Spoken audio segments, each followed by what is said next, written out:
আসসালামু আলাইকুম। আমি আজকে প্রবাসী বন্ধু এবং প্রবাস থেকে যে পার্সেল আসে এই বিষয়টা নিয়ে আপনাদের সাথে একটু কথা বলবো। যেমন আপনি ফেসবুক ব্যবহার করেন বা আপনি জিমেইল ব্যবহার করেন বা ইমেল ব্যবহার করেন বা অন্য যে কোনো সামাজিক যোগাযোগ মাধ্যম ব্যবহার করেন, ইনস্টাগ্রাম। সো এসব জায়গার মেসেঞ্জারে দেখবেন অযাচিত বা অনাকাঙ্ক্ষিতভাবে বিদেশি বন্ধু আপনাকে ফ্রেন্ড রিকোয়েস্ট পাঠাইছে। তো বিদেশি বন্ধু কেমন হতে পারে? ধরেন সে আমেরিকান সেনাবাহিনীর পোশাক পরা হতে পারে বা অন্য জায়গার পোশাক পরা হতে পারে বা কোনো ব্যাংকের সিইও হতে পারে, এই ধরনের পরিচয় সে দিবে। তো দেওয়ার পর আপনার বন্ধু তালিকা আসবে, আসার পরে আপনার সঙ্গে প্রথমে কথাবার্তা বলবে মেসেঞ্জারে।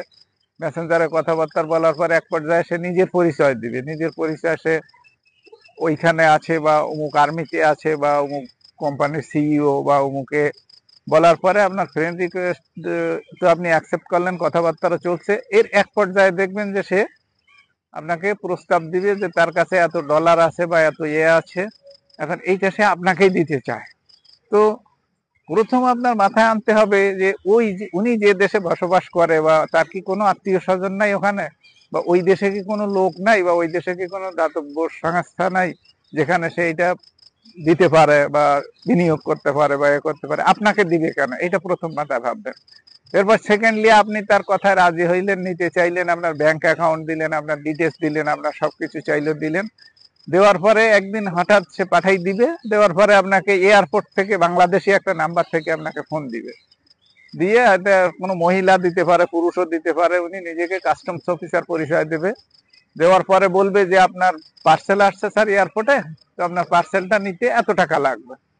তো আপনি দিলেন টাকাটা, কোনোভাবে হয়তো ব্যাংক অ্যাকাউন্টে দিলেন বা কোথাও দিলেন, বাংলাদেশি ব্যাংক অ্যাকাউন্ট ব্যবহার করবে, দিলেন। দেওয়ার কত পরে তারা আবার বলবে যে স্যার একটু ভুল হয়ে গেছে, আপনার এখানে তো স্যার এই বক্স খুলে দেখলাম এক বক্স ডলার আছে, অনেক ডলার, তো এই জন্য আপনার আবার কিছু চার্জ দেওয়া লাগবে। তখন ওই যিনি প্রেরণ করছে ওনার কথার সাথে এই কথা মিল থাকবে, মিল থাকার পরে আপনি মনে করবেন যে তাই তো, আমার তো অনেক ডলার আসছে, তাহলে আমি আরো কিছু টাকা দেই। তো এইভাবে কিছু টাকা দিলেন, আবার কিছু মানে সেটার পরিমাণটা বেশ বেশি হবে।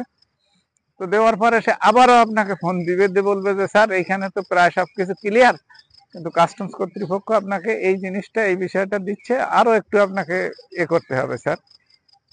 তো এইভাবে নিতে নিতে দেখা গেল 1 লাখ, 2 লাখ, 3 লাখ, 4 লাখ, 5 লাখ, 6 লাখ, ক্ষেত্র বিশেষে 10-15 লাখ টাকা অনেকে দিয়ে দেয়। দেওয়ার পরে দেখবেন যে টাকা চাইতে থাকবে, নিতে থাকবে, নিতে নিতে হঠাৎ এক সময় দেখবেন যে তাদের ফোন বন্ধ, আপনার এয়ারপোর্টে কোনো পার্সেলও নাই, কোনো ডলারও আসে নাই, কোনো কিছু না।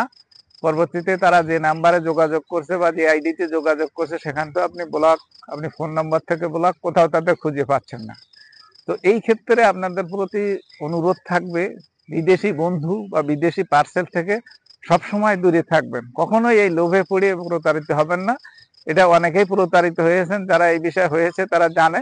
সুতরাং সবাইকে ধন্যবাদ, ভালো থাকবেন। আসসালামু আলাইকুম।